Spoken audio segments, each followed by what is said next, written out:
Welcome to Move Your Mind. My name's Nick Bracks, and this is a podcast where we have real conversations with real people and give real advice. Life can be messy, and life doesn't happen on the timeline that we always want it to. We often don't even know what we want until later on down the track. One of my favourite quotes is one from John Lennon, where he says, "Life only makes sense backwards, but must be lived forwards." And this really sums up my next guest. He made a huge life change later in life and discovered his passion and went full throttle on it. But if he didn't have the skills from his previous life, he wouldn't have been able to do it as effectively. And I just love these kind of stories, and I really think it just summarizes life and how everything is the sum of a whole. No experience is wasted, and it all leads to the bigger picture, and we just have to trust the path that we're on, to take that next step forward and to not pigeonhole ourselves with specific timeframes. Shaun Randall is the author of words like Wine, A Peace of Mind, Letters from Lima, and The Manifestation Method. His metaphysical poetry and novels take readers on a journey inside worlds they never knew existed to uncover truth and discover themselves all over again. If you'd like to learn more, you can purchase the Move Your Mind book at nickbracks.com/book, and you can join our community at moveyourmind.me. Thank you so much for listening to Move Your Mind. I hope you enjoyed the episode. So great to meet you, Shaun. As has happened a few times when you connect with someone and you just go have an interesting chat. We're talking for about 15 minutes before we hit record, and I was like, a lot of these topics, are going to be great for the podcast. So hopefully we'll find our way back to some of them, but always a good sign for what's probably going to be a good interview. So yeah, appreciate you making the time to come on.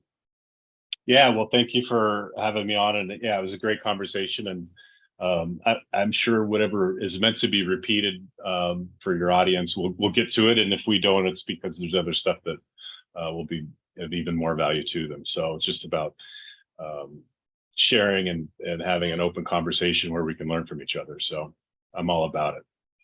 Exactly. That's the best thing about the podcast. And I always say, from a selfish level, the best thing is I get to sit down for half an hour with people like yourself that I would never normally probably get to make the time. And you just it's the best way for me to learn. Like, it's crazy how many cool people you get to meet. So love having these conversations. And you're in Peru right now, you're telling me before. Yeah, I live in Lima, Peru. The district I live in is called Barranco.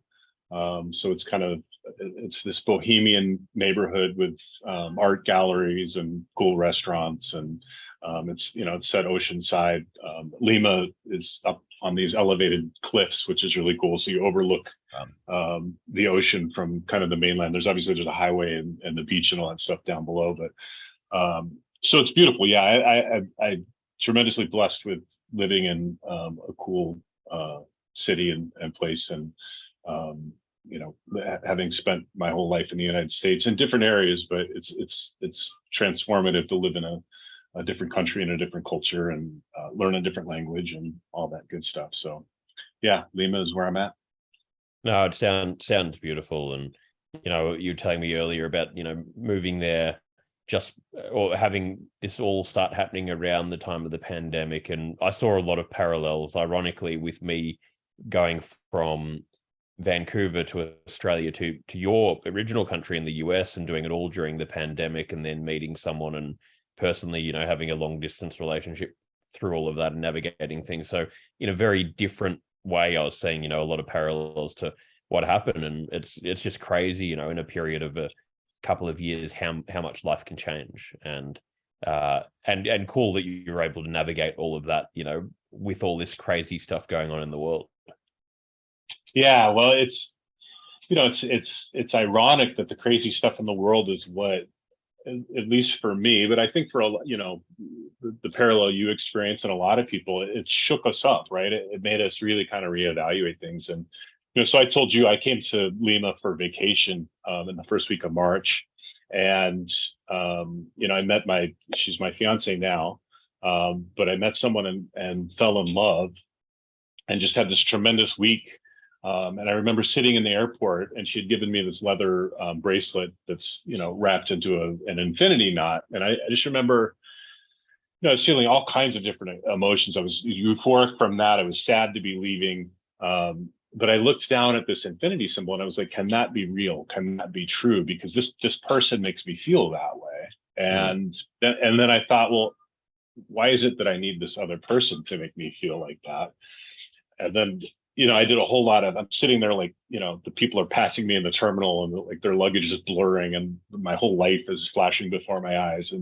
But I had this sense by the time the plane was pulling away just before midnight and getting ready to take off, I had this sense of like, you know what, this is crazy, but it's all happening and you'll figure it out as you go along. And what just resonate in the joy that you're experiencing right now in this experience and take it all in. And I felt like I had made a really significant breakthrough because, previous to that, one of the reasons I'd gone on vacation is I was celebrating a year of sobriety. I was celebrating a year of solid business. And after about 10 years of destroying my life, I'd started to really, put it back together and get some good momentum going. And so then, the week within a week of being back in Chicago, the pandemic happens, and the whole, everything that felt so good was suddenly just torn away from me right there. It was like, Totally. wow, so my business that I've been working on was shut down, and this relationship was like suddenly, I didn't know when I'd be able to go back. But what's also weird is it wasn't like one night I knew all that. Like I thought, oh, the pandemic's going to be a couple weeks. And so like a couple weeks turns into a month, and like all of a sudden, like the reality happens. Well, I'm not going back anytime soon. The international borders are closed. And this is a far more significant deal than I could have possibly imagined. And so I forced myself. I was scrolling through social media, because this is where you find life's meaning and purpose, is on Facebook. Yeah. And I was scrolling through, and I started laughing because I saw these posts about people complaining about gaining weight and then complaining about being bored. And I'm like, those two things can be counteracted immediately. But I was laughing because I was doing the same thing. I was at home and I was moping around and I was bored. And so I said, you know what, enough of it. I started going, the gym was closed, which just kind of took me out of my routine, and my physical wellness was impeded by that. So then the mental wellness goes, as well. And I said, I'm just going to go outside and start running a little bit every day and get myself back together. And in one of those runs, I was like, what is the opportunity that the universe is giving me right now? And it was time. I could do anything that I wanted to in a world where we were like quarantined and locked down, and you felt like you couldn't do anything. We all were actually given the gift of being able to do anything we wanted to, as long as it was inside. And so that was the gift the pandemic gave me, is it forced me inward, because the external world was so completely out of my control and so completely unavailable, quite literally. There was no external world for me to go find distraction and pleasure in. So it was me meditating for 3 or 4 hours a day in my apartment in Chicago. And 7 months later, when the border opened up, it wasn't, by that point it was like, well, I'm not going to go back and forth. I'm going to go and see what happens. And I didn't know how I was going to manage my business, and I didn't know how I was going to really do any of those things that keep our lives moving on a day-to-day basis. I just knew that there was somebody that I'd fallen in love with, and I knew that I was a different person than when I had met them 7 months ago, and I figured that they were too. And so we had to figure out if it was going to work. And here I am over 2.5 years later, and having just been dramatically changed even more than I was in those 7 months. So yeah, that's the pandemic kind of in a weird way got me to Lima, and I've been enjoying my time here since. So I love that story. And even just in what you said there's so many good messages. And with the pandemic, having that time to just sit and think, what do I want to do? How do I use this productively? For me, that was the best opportunity ever, because I got to stop with all of these different, million activities I was doing to just do a few things. I wrote a book, launched this podcast, things that I really wanted to do that had just never made the time to do. And it was the best gift ever.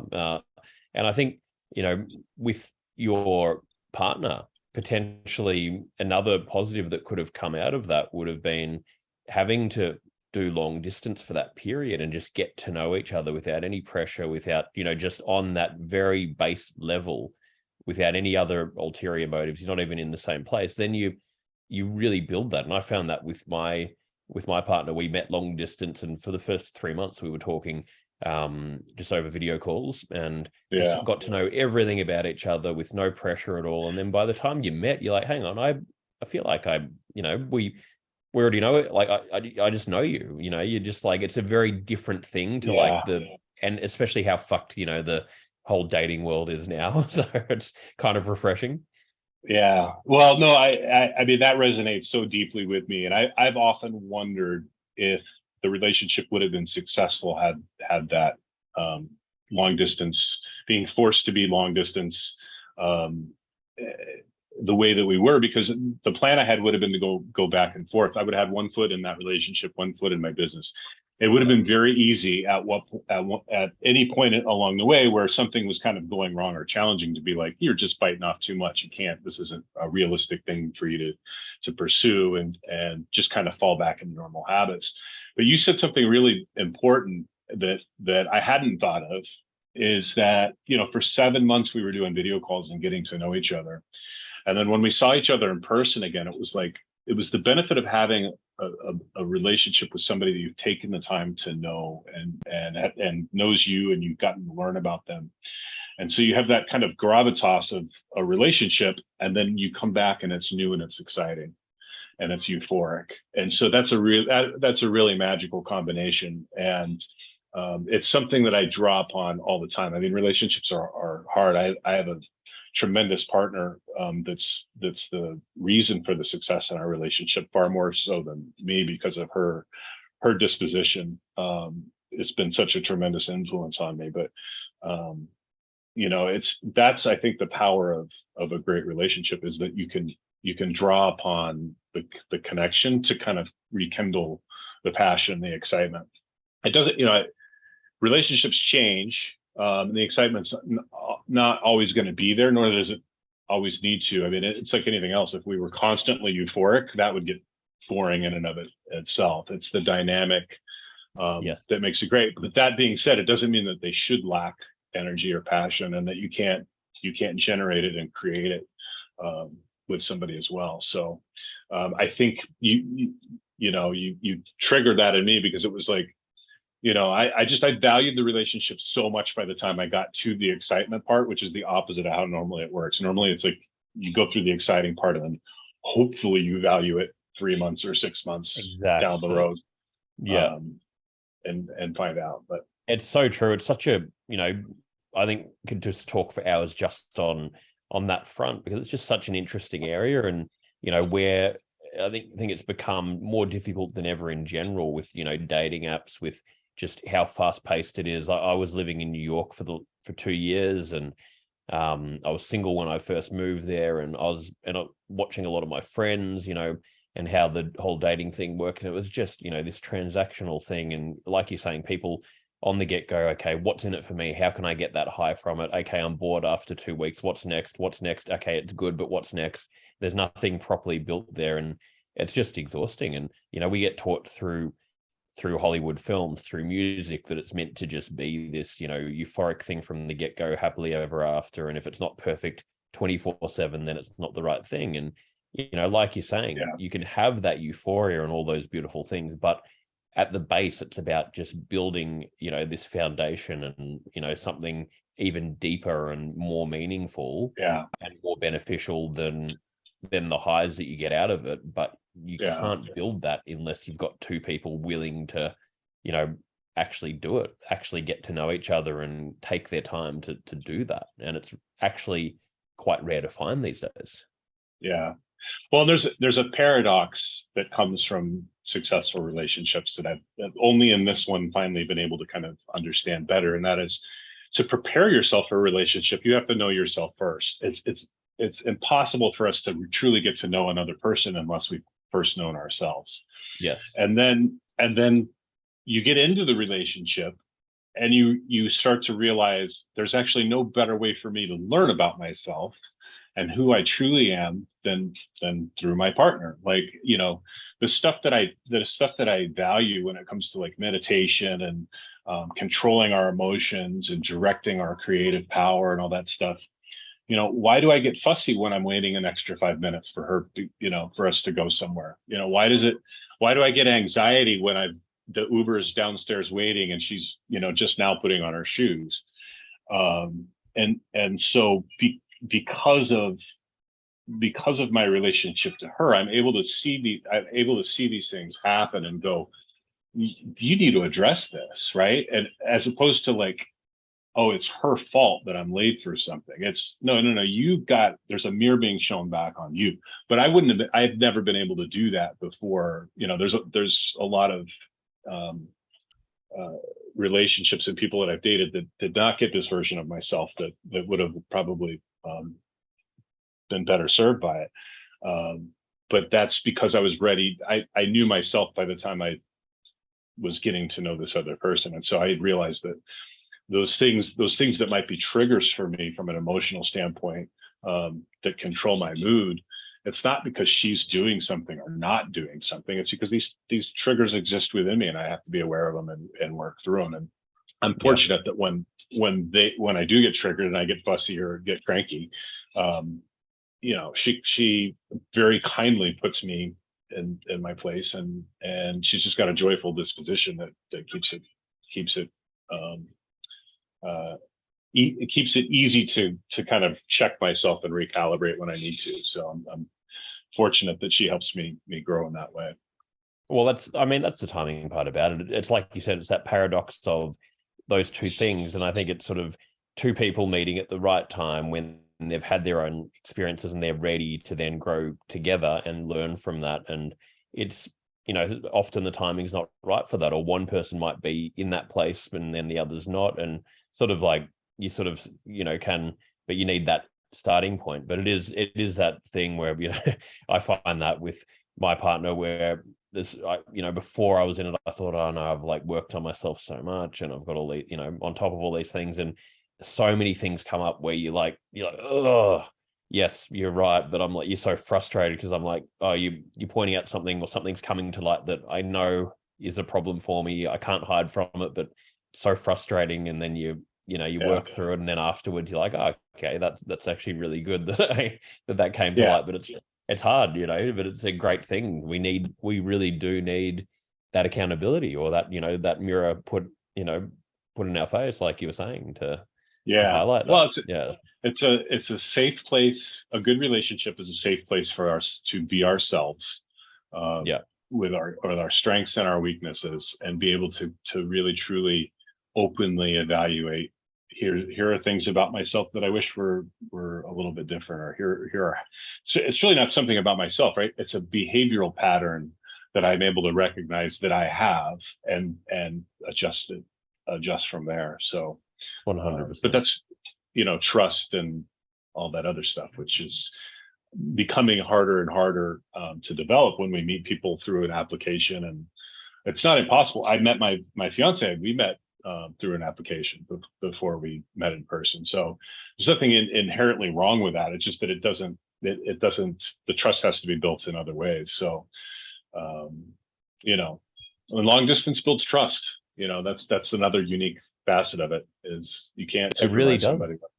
Yeah. So I can vouch for that. And I met, my girlfriend through an app as well, and 99.9% of the time it hasn't worked for me, but then that did, but then the distance and all that stuff helped to build that trust. And like you're saying, so it's just, I think it's just more having the right mindset with the kind of person you want to meet, rather than just trying to fill that void. And I guess it can anyway.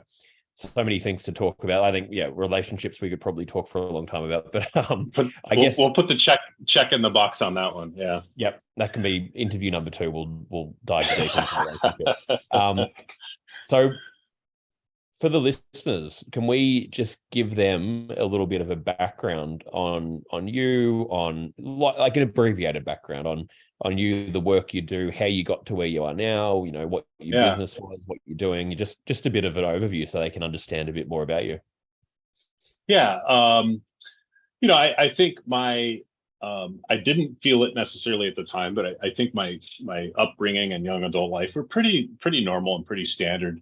Far from perfect, but everybody's life is. I had I grew into a successful career. I was a multi-unit manager with Starbucks, and then with Nordstrom after that. And so I had um, achieved some level of success. I think for me, it was never enough. Yeah, best way I would describe it is people would look at my life from the outside and they would be jealous of it. The majority of people. I had a good income. I had, a growing financial portfolio. I had good relationships. I was having a blast in life, in a lot of ways, but I was miserable. I didn't admire my own life, and um, I around 2010, I kind of started to spiral downward, and somewhere around 2000, like 2000, the end of 2000, actually 2013 was a really rough year where I'm like, man, it can't get any worse than this. And then 2014 was even worse, and then 2015 I'm like, this has got to be it. This has got to be rock bottom. I was living in an apartment, and and this is in Chicago. You need your gas and your electricity for lights and heat, Mm. and those had been turned off. I couldn't pay my utilities, and then because I needed to pay rent, and I actually had to. I was moving. I was going to move in with a roommate to get my rent cut down.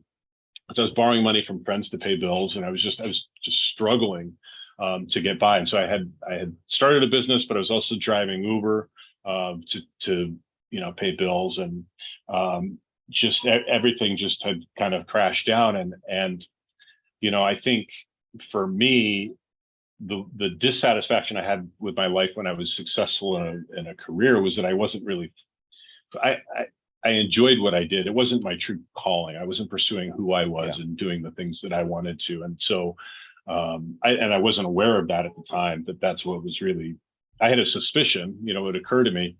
But I turned to drugs and alcohol during that time. And so those habits got worse and worse and worse and worse. And so when I was at rock bottom, you know, I, I knew that I think the hardest part that was devastating for me was I knew that where I was my own fault. I never had some illusion that somebody else had done this to me, and that's what I really internalized, is that I had fucked up my life. Just to tell it like I felt about it. Yeah. And so around 2016, well, 2015, 16, I really started to try to work on that. So I would go these little phases of being sober and like going to the gym and working out and trying to get healthy and focused on my career. I was working, I would go out and abuse drugs and alcohol still. That was still part of my life, but I was trying to be different. So I was also working on my career and trying to do things that would benefit my overall life. And it wasn't working by the time, and 2018 rolled around, and I had this kind of watershed breakthrough moment. I was cat sitting for some friends who were out of town, and I went into their apartment, and they'd left a note with all the different meals and stuff that they'd prepared for me, and they left me $100. And I was going to watch their cats for like 4 days, and I thought, this is ridiculous that I would accept money from a friend for such a small favor. The reality was their apartment was nicer than mine anyway. It was like going on vacation. This apartment overlooking the Lake Michigan. It was awesome. Yeah. But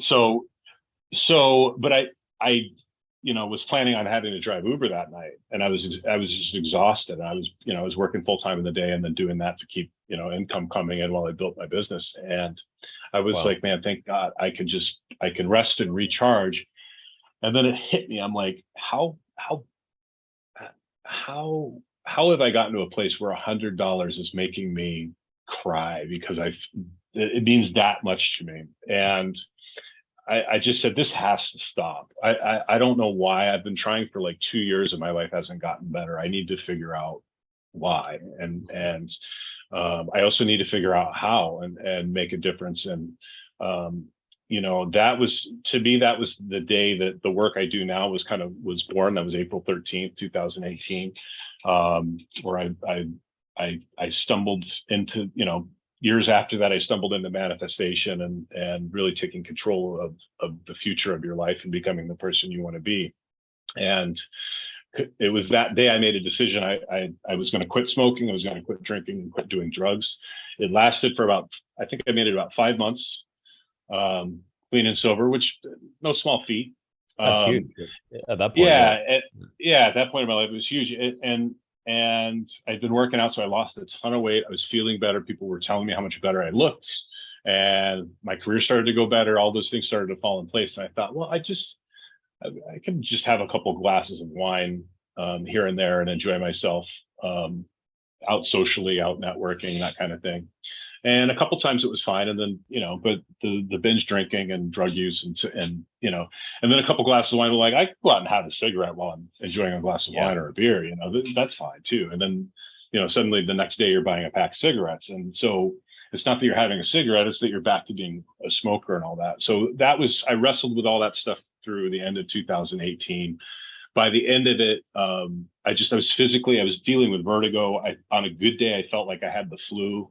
And I was like, I couldn't keep spinning my wheels anymore. And I was like, something has to change, and it has to start with what I realized is that it was a mental approach to life that I was missing, that a cigarette or a glass of wine or a drug could make me feel a certain way and fix my life in that, for that small period of time. And I was like, I'm not like other people in this. I wanted to just feel like other people where I could do this stuff. And it was like, nope, you're different. And that's okay.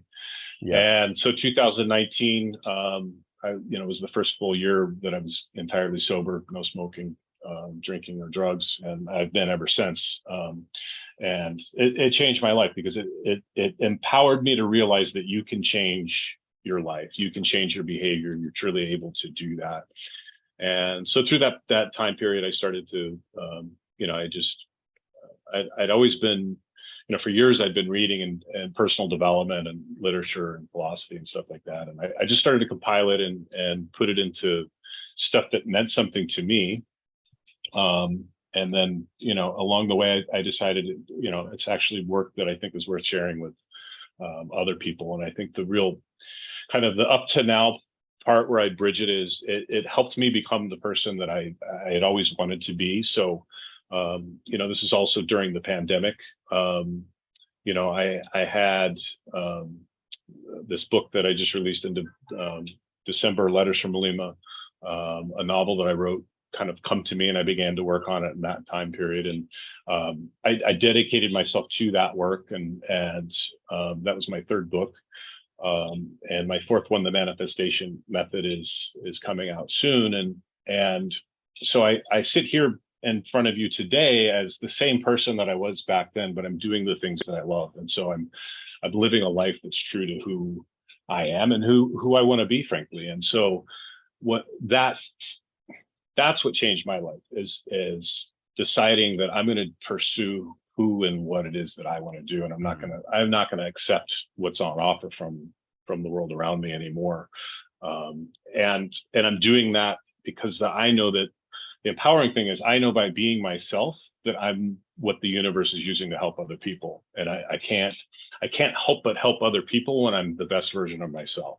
And then that's the reward from doing that, then just, multiplies everything and kind of creates an exponential return. So I hope that was as concise as I can give you a 46-year-old person.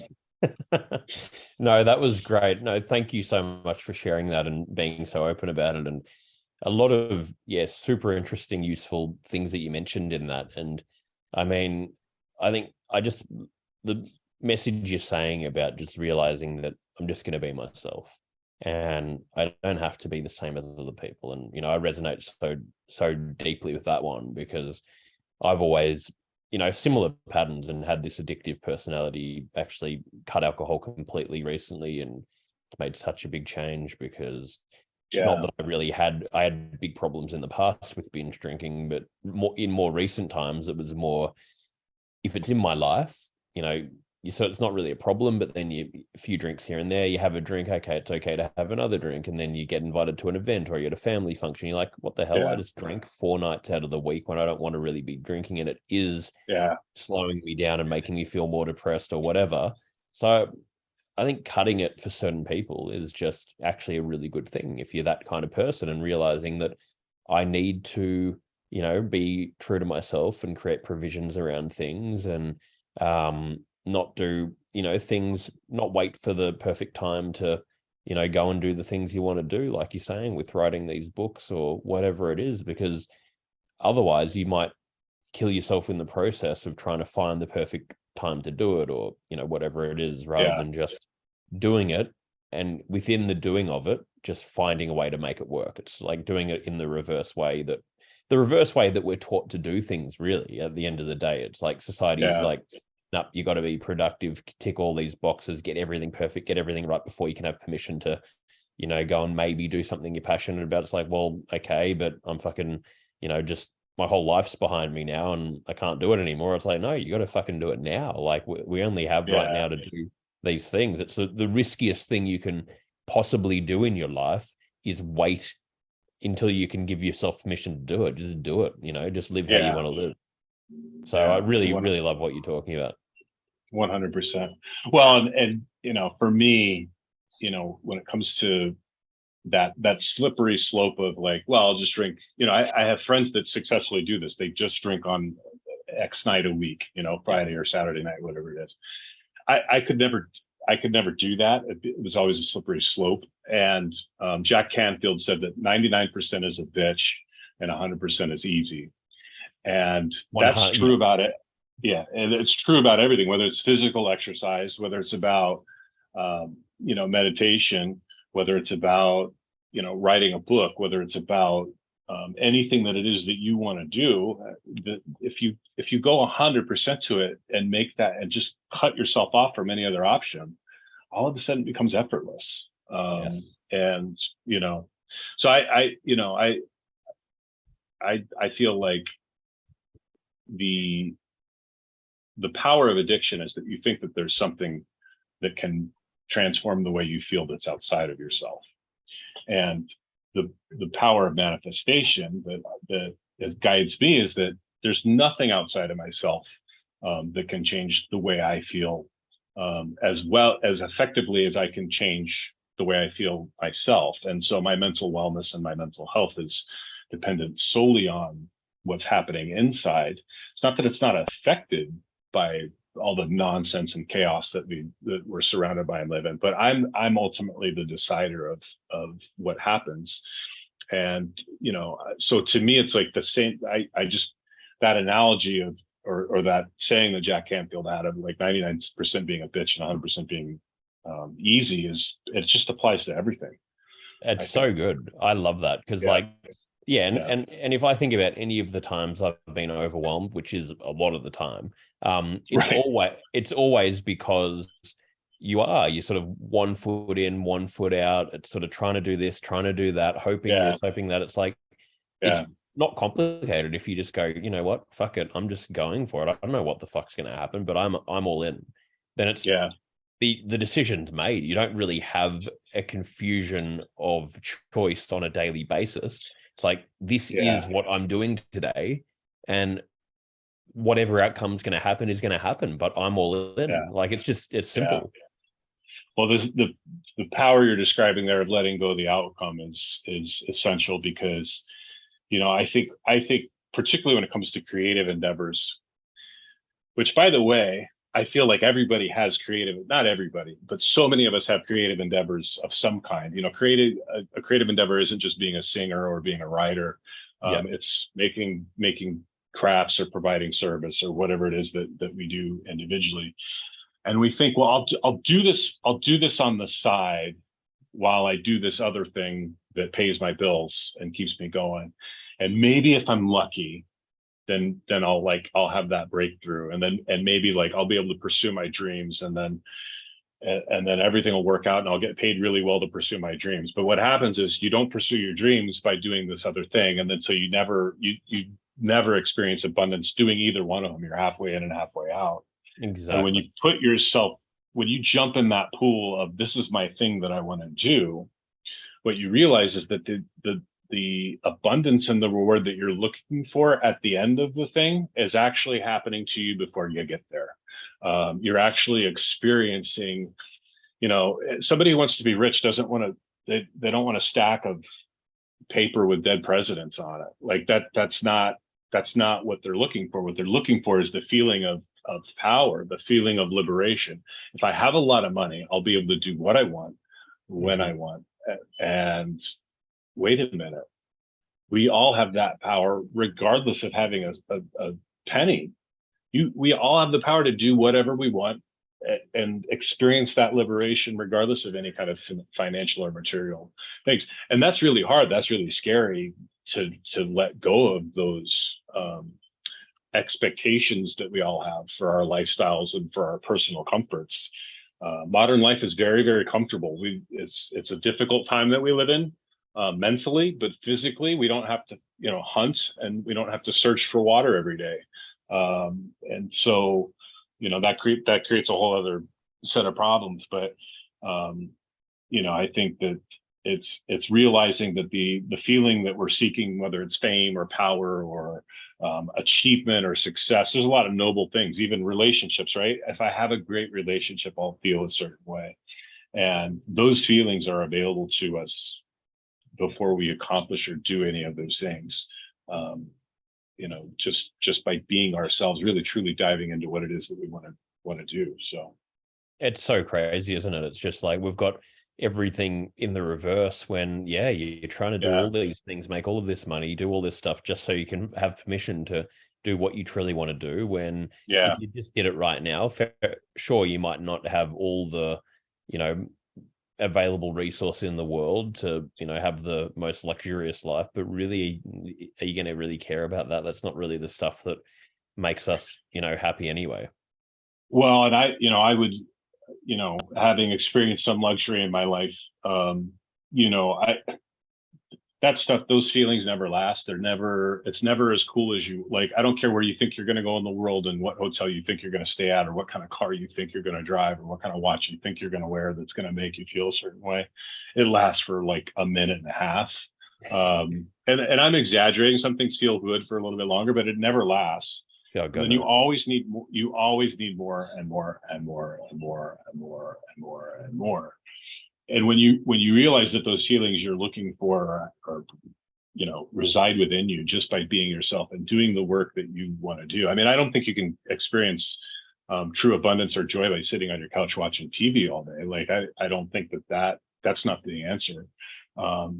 Being engaged in something that you think is important and that excites passion in you is where these feelings we're describing are found.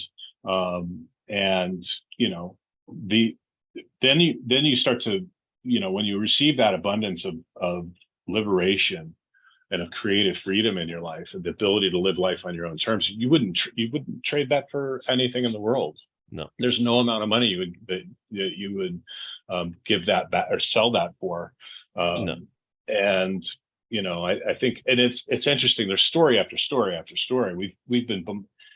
It's weird with all the negative conditioning we've been given, and entertainment is not always the best source of wisdom, but there's a ton of great stories, both in film and literature, that we've been taught and stuff where we know the outcome of the rich person who's miserable because they've given themselves to their money and their career success, and they look up and they're like, but I don't have a family and I haven't done all these other things. So we know the stories of regret.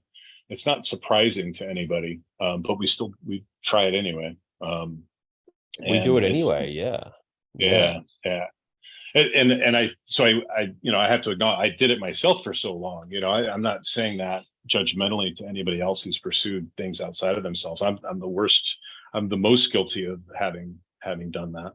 I consider myself fortunate that I figured it out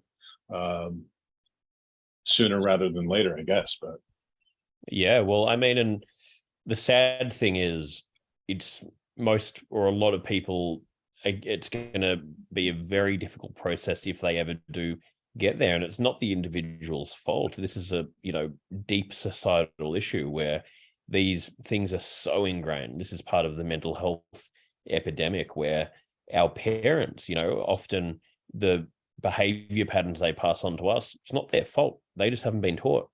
In school, we don't get taught, and we live in a society that actively encourages us to be attached to acquiring and having all of that crap. And, for me, the biggest gift I ever got given was, I grew up in a fairly well-known family in Australia and had a entertainment career and attention and got to go to all these, crazy parties and be around rich people and have access to all of these different things. And I never felt more empty or depressed in my life, because it was like complete crock of shit. You're at these things and hanging around these celebrities, and there's no conversation, there's no connection, there's nothing. And you peel back the curtain and meet these people that apparently have what we're told we're meant to want, and they're miserable. They've got drug habits, they're sort of low self-esteem, they're not good people, they're not connected to anything, they're just, it's depressing, and it makes you realize it's not the answer. Thank you so much for supporting Move Your Mind. We're expanding the offerings of the organization, and we're tailoring everything we do to suit you guys and to try and answer to all of your needs and the questions that you send in. The book is available globally. You can find all of the links at nickbracks.com/book. And we've just released the Move Your Mind community. We've currently got a men's community group, a women's community group, a general group. We're going to be loading up other groups, and you can find all of the links at moveyourmind.me. This group's been created based on the needs of what we've heard and learnt throughout running Move Your Mind. And we have live events, we've got courses, we've got huge amounts of value, the ability to share information, share ideas, work in groups together to grow and share your learnings, to learn about different topics. You get email reminders. There's a whole lot of features in there. We're constantly updating it, and we're so excited to share it with you. You can find all of the information about it at moveyourmind.me. No, it's far from it. Well, and I think, it's one of the things I've been blessed with living in Peru and traveling to a different country, because, poverty exists in the United States. In fact, real poverty is probably worse there than it is in Latin America to some degree, because,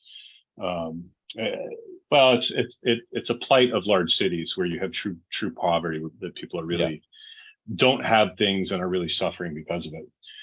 When you go to more rural areas, people don't have all the things that we think would make somebody impoverished, and they're joyous. They love life. And so it really came home to me. I went to this island, called Taquile, and it's Lake Titicaca. And Lake Titicaca is about 4,000 meters up in the Andes Mountains. So it's really remote.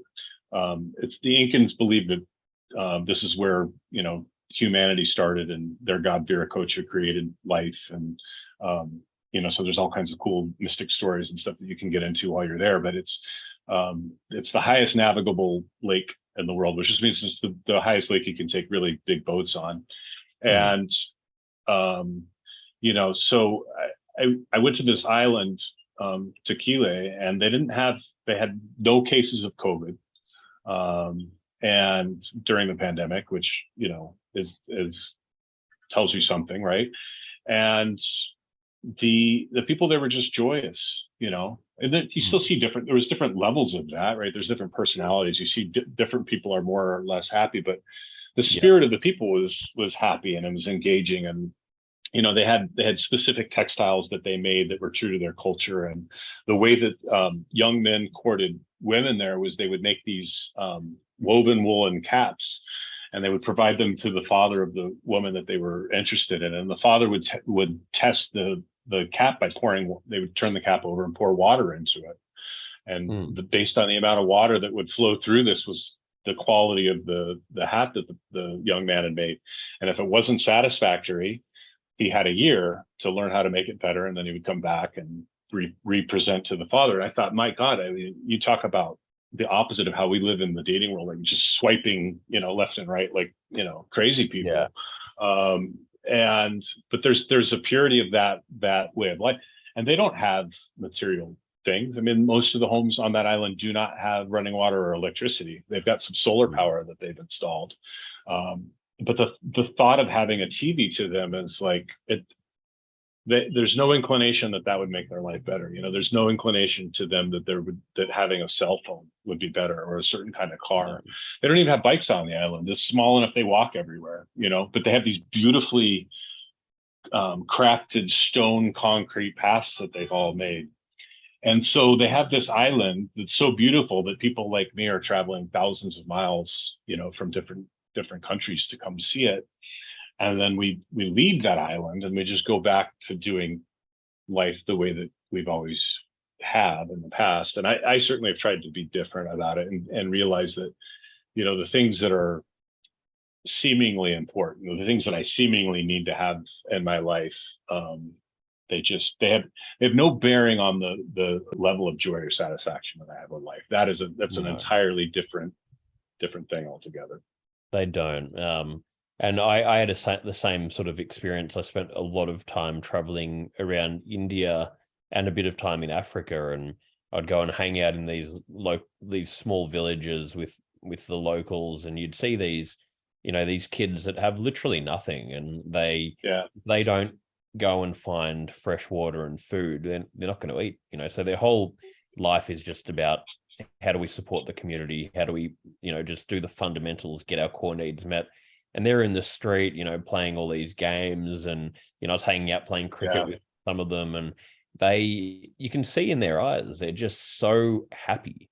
And, same with their parents. And it's like, well, they don't have choice is a really dangerous thing, because for them, they're not sitting there thinking, I'm doing this right now, but I'd way rather do this job instead, or travel here, or live here, or have this, or have that. It's like, no, and I think that goes back to what you said at the beginning about, the 99.9% thing. Like, it's sort of easier to go 100% than the 99, because for them, they're 100%, so there is choice. And when you are 100%, when you're all in on something, you've eliminated choice, and choice is the thing that just kills us. So it's so interesting. Well, and I think, it's interesting because being born in the United States like I was, or Australia, or, most of the modern world, to whatever country in Asia or Europe or wherever it is, that's the economy is modern and we have all these opportunities. It's like we have so many choices. And so, I think the takeaway I had was like, man, I can do and be anything in the world, and the people on this island don't have that same choice. They're happy just being themselves. And shame on me for having access to doing so many other things, and to be doing them, to be worrying about what kind of car I drive, or what my zip code is, or whatever it is that drives us at different times in our lives. And so for me, that was what really empowered me to find a whole other level of creativity that I hadn't found, and that I continue to be able to find layers of creativity that I didn't have access to before, because I realized that what I'm looking for isn't it's not in the stuff that I get for the work I do. It's not in people's response to the work I do. It's just merely in the work that I do. And so I do what I do with positive intention that it helps people. When I write a book, I want people to be, well, first I want them to be entertained and enjoy it. And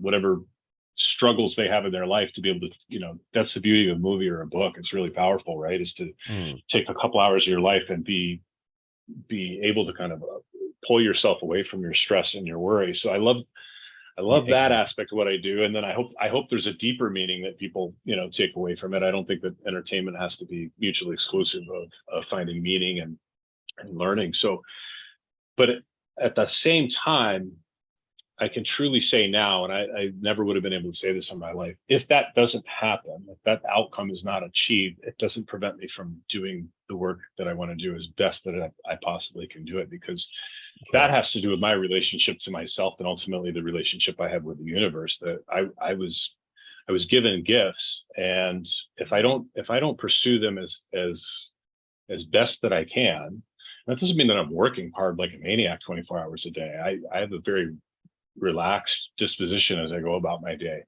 But everything I'm doing is kind of is channeling into becoming the person that I want to be. And that when I'm engaged in the work that I do, man, that's when I feel like just completely rewarded and abundant. And that's outside of anything that will happen from it. I start with a positive intention, but I truly let go of the results and the outcomes of the work I do.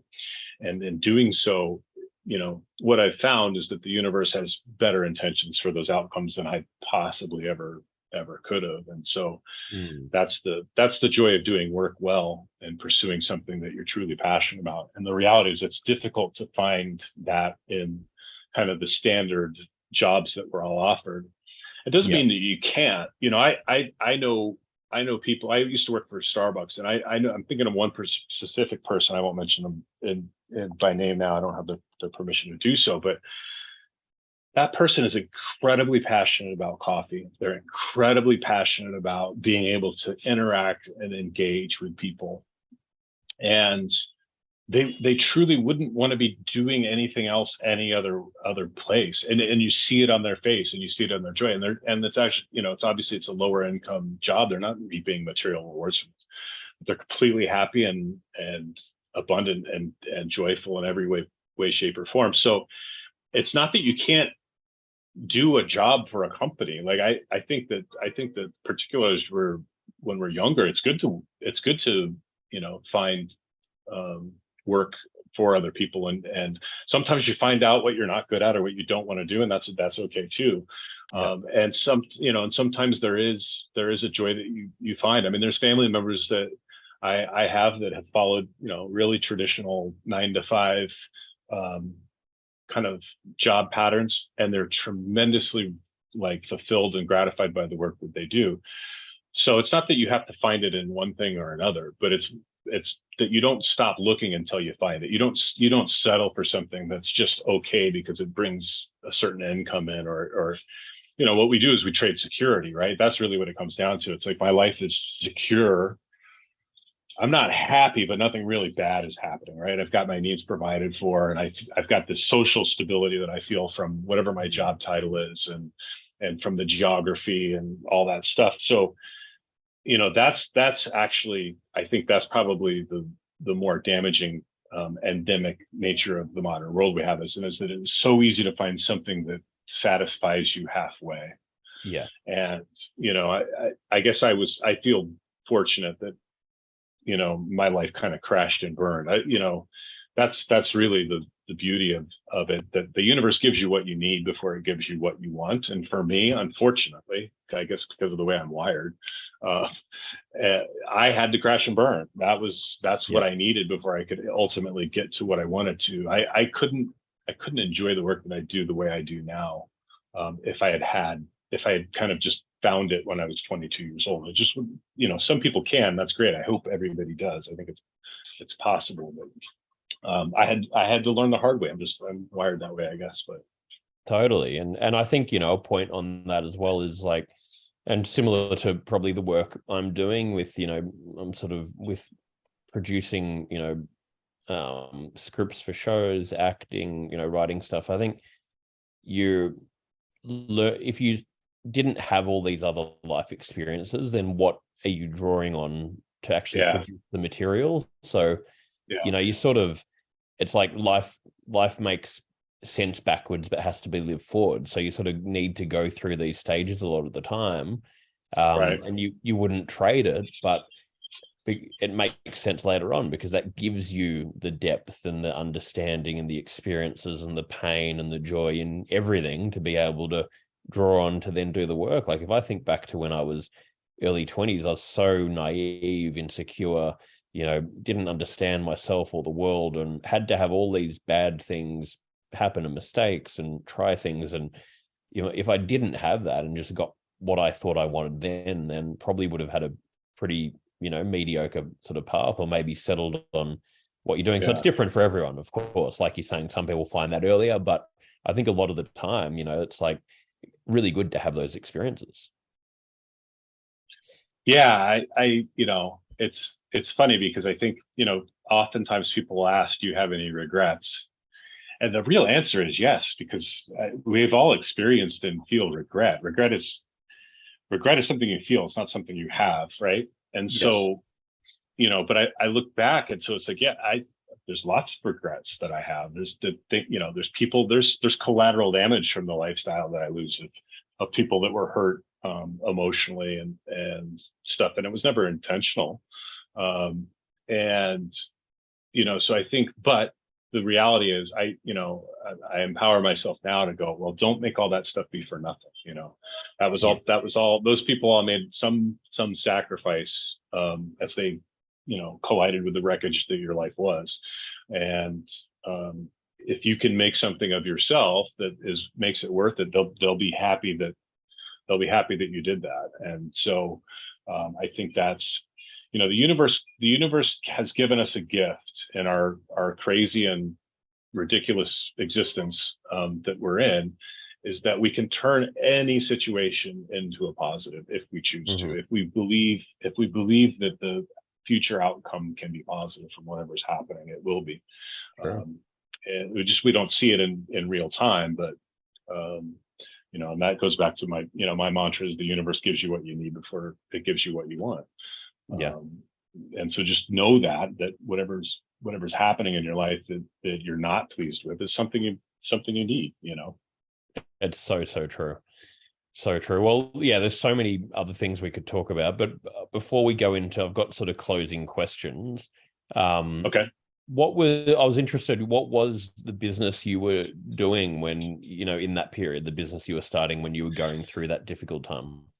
Yeah. So I had, I was a multi-unit manager with Starbucks and Nordstrom. And then I decided the reason I was unhappy was because I was working for corporations and I wanted to be more entrepreneurial and that. So I got involved with entrepreneurial, smaller scale restaurant companies in Chicago, and I was managing restaurants.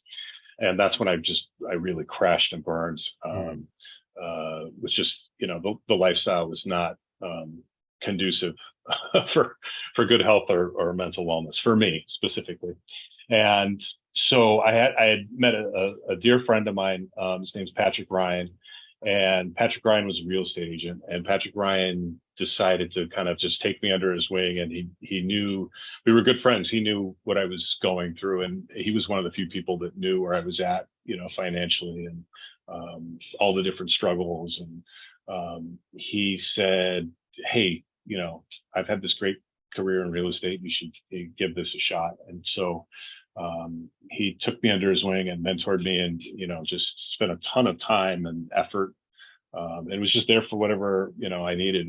And at the time, I was like, that was just like a lifeline, right? And so I started to work with him, and he helped me build up a real estate business. And it probably took me longer than it should have, but a few years into it, and that's so that was the business I was building, was a real estate business when I was driving Uber and hustling around. You get a commission check and it's great. And but at that point I would get a great commission check, and I was just trying to fill a hole with steam, in terms of debt and everything else that I was dealing with at that point. So I was driving Uber and kind of just making ends meet. I think it was about it was 2019 was the first year I didn't have to get in my car with a side hustle, which was great. And actually made a really nice income that year. And then of course 2020 came, and I was really starting to feel like the financial benefits of it and be really excited. And the pandemic happened and everything changed and shifted. But yeah, my career before being a full-time writer was corporate management and hospitality, and then it's about 5 years in the real estate business, 6 years in the real estate business, and I still have that business. I still I have other agents that I work with that do stuff for me while I'm here in Lima. So yeah, well, it felt like it would be when I remember when I left Chicago, and I have a little bit of a control freak in me, so I was very hands-on with everything that I did in that business. And I treated clients with white gloves and did everything myself. And I thought, well, man, I'm not gonna be able to service a client properly I just couldn't, it's like I'll have another The agent other help side me. of the world, yeah. Yeah. And then you realize that as other agents make mistakes, you're like, well, I probably would have made a mistake too. And then other agents do things where you're like, well, I wouldn't have thought of that, or I wouldn't have done that. So Yeah. there's like this benefit of working with other people that happens. And at the end of the day, you just realize, you're just trying to help somebody buy or sell a house. And so you don't possess any magical powers of doing that. Other people can help you do that. And so, that was part of my learning process too, to kind of let go. Yeah. And that, but that business is not the core of what I do. It's slowly becoming less and less a part of what I do. But I feel like with repeat clients and stuff like that, it's always, I haven't gotten to where I want to say no just yet. And it gives you probably gave you a bit of a platform to go and dive deep into the writing full time, having that sort of support as well. Yeah, it gave me, it gave me a buffer and definitely, yeah, right. So fortunate and blessed to be able to have been able to, go to a different country and see all the different archaeology and everything that I've been able to do, and everything that culminated in the book Letters from Lima, and then still have income coming in on the while I was doing something else. So love that. Yeah, just lucky, right? Just very lucky. I think the reality is any amount of and successful endeavor that we undertake, there's a certain amount of grace that's involved in it, and the sooner we acknowledge that, the better off we'll be. And so yeah, that was part of it for this process, was me letting go of doing everything myself. And so that's I'm glad. It's interesting. I don't talk about that a lot, and so I'm glad you asked that, because it's an interesting thing to think about. I find it interesting, again, a parallel to my life, where I've built a career in Australia. My company's based there. I wanted to move overseas to, or live between places, and everyone was telling me not to do it, driving fear into me. How are you going to do this? How are you going to do that? You've built all this stuff, and you do it, and it's a bit clumsy at the beginning, and things start, like a few things are really difficult to manage, and then very quickly you realize, hey, I actually can find a solution to anything. And it really, was such a great thing, because, for me now, like, it's meant I can do all my creative things, but I've got this business that it gives me a backbone to really have take the pressure off the creative stuff. And we have, that's the beautiful thing. Like, there's so many negative things about technology, but the beautiful part is we can run a business from anywhere in the world. We can do anything. We're sitting right now. I'm in Vancouver right now. You're in Peru, and we're doing a podcast interview. It's meant that it's made so many more things available for us to do in creative ways. So, that's a good part about it. The 10-year anniversary of Bracks, and we've relaunched with the classic white pair. We've also got new styles coming out super soon. We're donating $1 from every pair to mental health, currently to 1 in 5. You can find all of this at www.underbracks.com. Yeah, for sure. Well, and I think too, it's realizing, it's realizing that the best way to get what you want in life and become the person you want to be is to decide what it is that you want. And I firmly believe in making a plan, really, really saying, hey, this is what I want to do, and this is what I want to work on, and this is how I want to spend my time, and all those things. And then you look at, and then once you have your good plan, look at it and go, it doesn't have to happen this way. Yes. And the things that I think that I want at the end of this plan don't have to happen the way that I want to. And really, truly let go of the outcome, and just say that, I'm going to pursue me doing what I want to do, and pursue the path that I want, and everything else can fall by the wayside, and whatever happens is what's meant to happen. And I firmly believe, because it's happened in my life, and this is, it's grace, but things will work out far better than you can plan for yourself. It's one of the weird things that we learn as we get older in life, is that the Yes. things that we think we wanted, we didn't really want them. And then things we get them, they don't mean as much to us as we thought that they ever would have. And then there's these, yeah, and there's these other things that we discover. We're like, man, I would have never planned that for myself. I never would have imagined that. And it's so much more rewarding and so much more fulfilling than I possibly could have imagined. Yeah. Well, look, I think we could chat all day, but I'm going to go into these final questions because All right. I've got to let you get back to your life. But the first one is, and these can be sort of, quick, whatever answer comes to mind. But the first one is, what's the best childhood memory that comes to mind for you? Wow, that's a great question. The best one. I don't want to get this answer wrong and offend somebody. Or one of them. The best one, yeah, one of them. I have a lot. I think.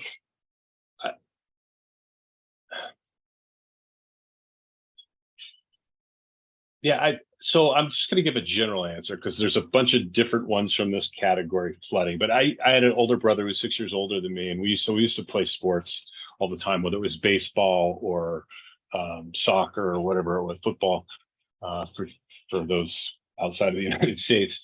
And so those memories were just incredible as a kid, and those are things yeah. If I could, I would not want to go backwards and be a kid again. Do not hear me say that. But if I could, that would be those times would be the reason why. And my older brother and I would just have a tremendous bond, and it's specifically because of the time and attention. A lot of older siblings, when you're like 6 years apart, don't necessarily, it depends on life, but don't necessarily spend as much time interacting with a younger sibling like that. So I was really fortunate in that regard. And so yeah, playing sports with my older brother, I have lots of different memories that flood through. We broke several windows with golf balls and baseballs and different stuff.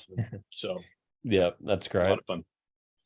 What do you think is the biggest burden on mental health in society right now?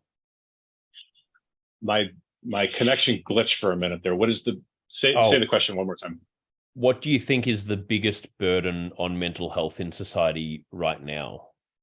Asking people to repeat themselves. No, I think the biggest burden on mental health is the same that it's always been. I think it's very, like, technology and electricity and all the stuff that's around us is very much kind of in our face.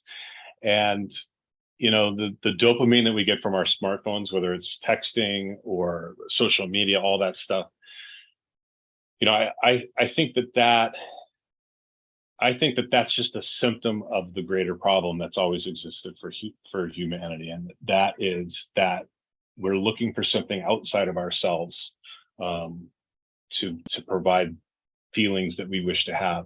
And yeah. I don't think that it's certainly not new. There's a lot of ancient teaching and wisdom that's on this stuff. So I know that Buddha came up with the core teachings of Buddha because he was suffering and came from a life. Now, he didn't have anything near what we had, but he was still having that same human experience that we have. And he was searching the world for things outside of him, whether it was the material wealth he was born with, or like strict religious regimen and physical pain, starvation, all the things that he put himself through were all these different avenues of seeking something to make him feel a certain way and better. And he achieved enlightenment and the things that he found because he realized that those things are found within himself. And Buddha's just one, avenue of that. You go back to ancient Egypt, and Hermetic teaching is all of that. So those solutions exist because the same problems existed. And I think,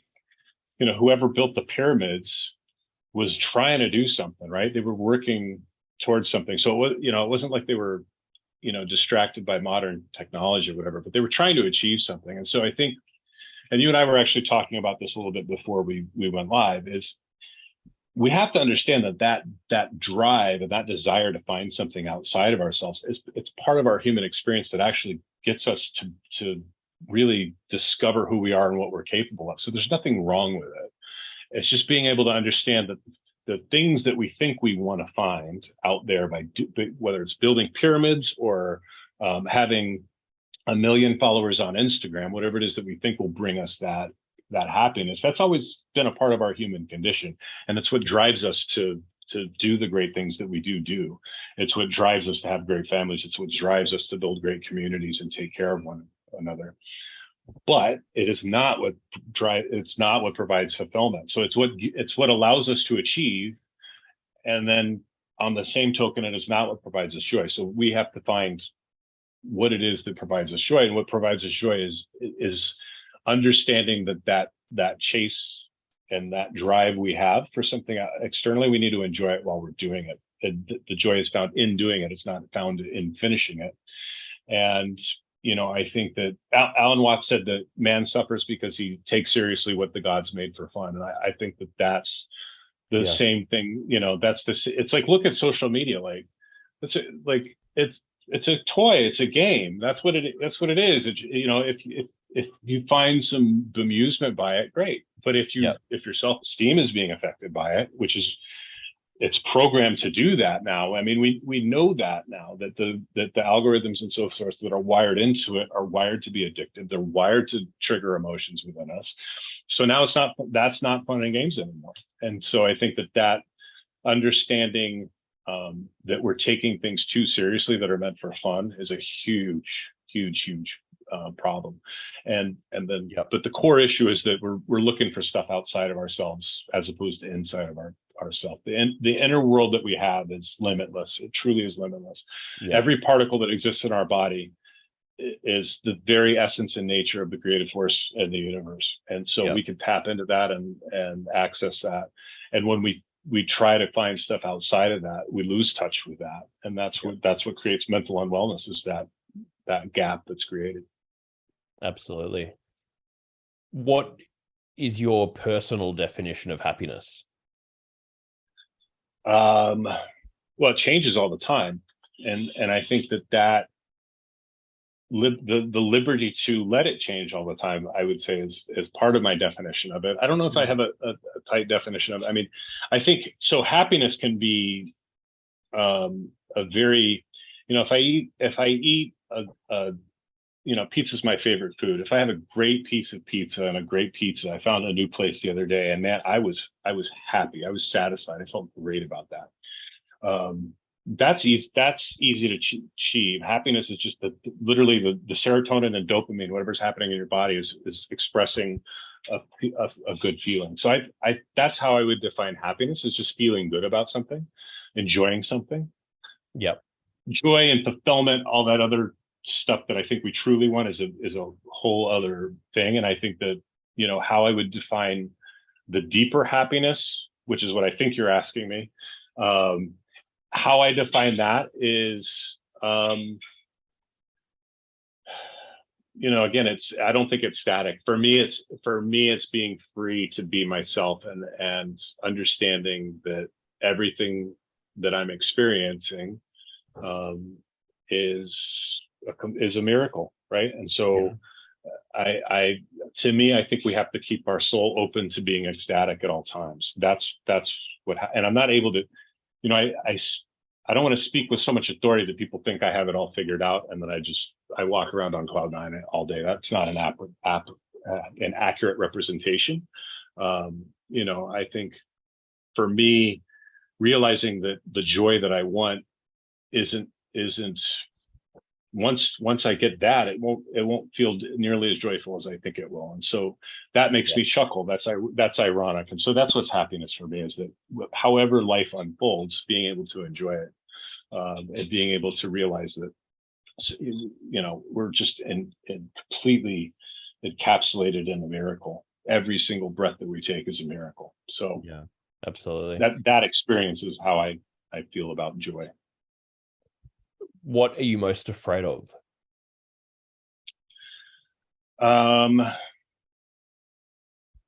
It's a great question. I think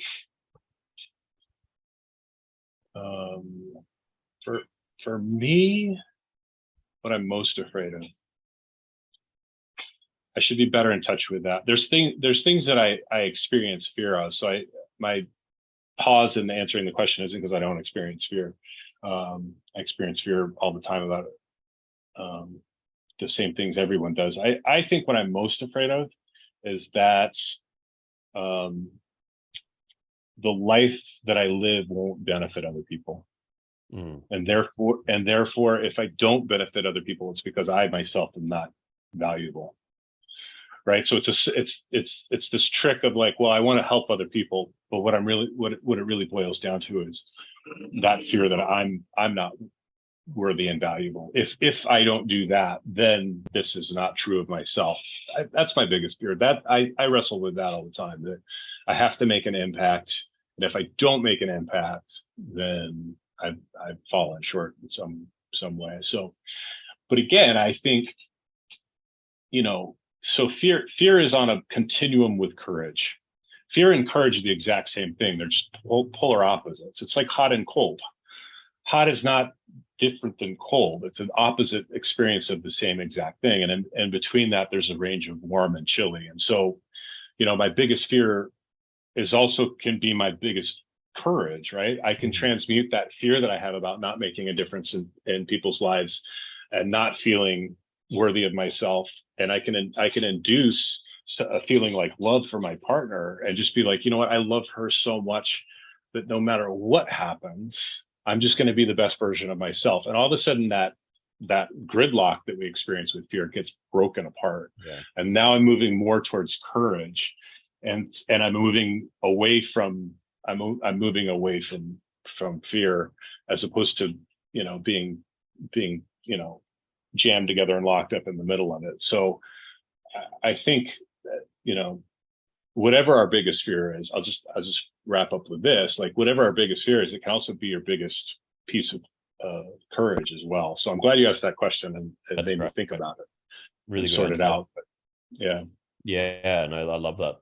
And final one, what are you most proud of? Yeah, right now, the last book that I released, Letters from Lima, I released 2 books of poetry before that, and I was really proud of those. And this last work that I did was truly, it's the best thing that I've ever done from the quality of work standpoint. And when I finished the book originally, right around May 1st of last year, 2022, and it was like 100,000 words. And it's like, it was finished. The story was over, but the work wasn't done. And I knew that. I knew how to be edited and revised. And I kind of hit it was the first time I had ever encountered the opposite of writer's block, which was what I call editing block. I couldn't figure out what needs to be taken away from this and how it needs to be shaped and sculpted. And I met my editor, Jacqueline Pinchuk, who's fantastic, and she was very direct and honest with what needed to improve and what needed to be changed.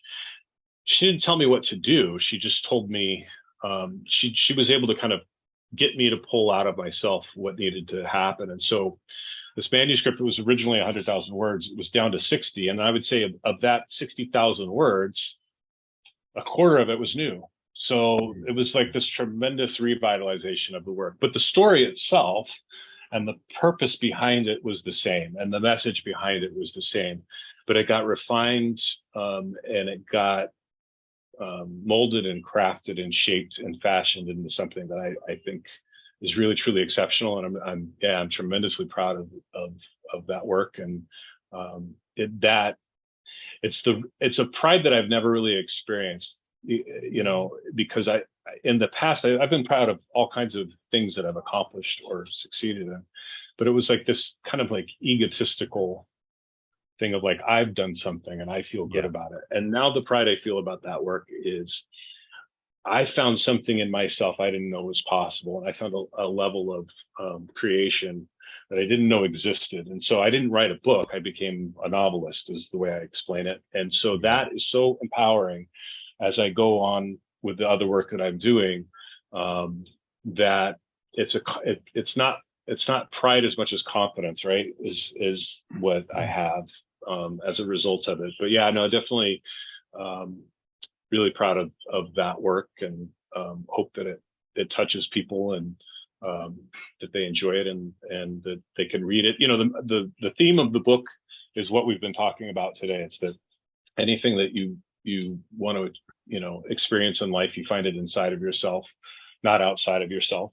And that what you think you want, or what you do want, the universe is going to give you what you need before you get there. And so I'm just so grateful that the universe channeled that through me, and chose me as the vessel to craft that message and create that story, and brought me to Lima and Peru to create the world that it exists within. So, well, what a great way to finish. And, I've loved everything we've spoken about. And for anyone listening, if you've enjoyed the conversation, then the next step is go and get the book. So where can we send them? I'll put all the links will be in the show notes. So anyone listening will have the links there. But where can our listeners go if they want to check out your work, purchase your books, etc.? Yeah, the books are available internationally on Amazon, Barnes and Noble, all those different websites. I think the best place to go, selfishly, is my website, yep. www.shaun, SHAUN, Randall, RANDALL.com. And my books are available there, and then coaching courses and teaching that I do and all that. So that's a great kind of one-stop shop for everything. Perfect. Well, we'll have the link to the website. So anyone listening, go to Shaun's website and check it out, and purchase his book. And mate, thank you for making the time. Could probably talk to you all day. I've really enjoyed it. I love these kind of conversations. Yeah. Love your stories. Really authentic, and so many lessons out of it. And yeah, thank you for making the time. I've really loved this. Well, likewise, thank you so much for having me on, Nick. And it was, I don't feel like I gave my time. I feel like my time received the benefit of the conversation from you. So yeah, terrific. Fantastic. Thank you so much. Really appreciate it, mate. Thank you. All right. Thanks so much to Shaun Randall for joining me today for Move Your Mind. If you'd like to learn more, you can purchase the Move Your Mind book at nickbracks.com/book, and you can join our community at moveyourmind.me.